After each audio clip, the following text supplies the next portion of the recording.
What factors to you make a winning laundromat? What do you look for?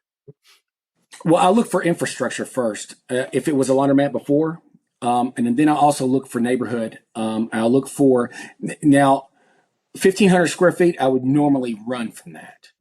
Right. The reason why I didn't run from the 1,500 square feet is I noticed that there's a store next door, and I think they've recently been evicted, and I have already contacted the landlord, and they're going to allow us to purchase that property, so it's going to turn into about a $3,500 square foot store. So, okay. But what I look for is location. I look for opportunity, and I look for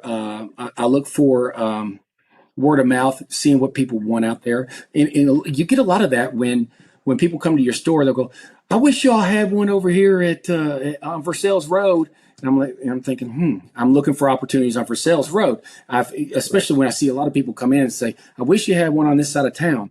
They'll tell you what they want. Customers do. If you pay attention, you listen. If you engage in your store like I do, I'm always engaging with the customers, and I go in, and every time I go in, hey, what can we do better? How are things? And then their first thing is, well, you need a laundromat in Berea. You need a laundromat and then I start thinking. It starts making my mind churn. Okay, that's not the first time I've heard this. What do I need to do? Right.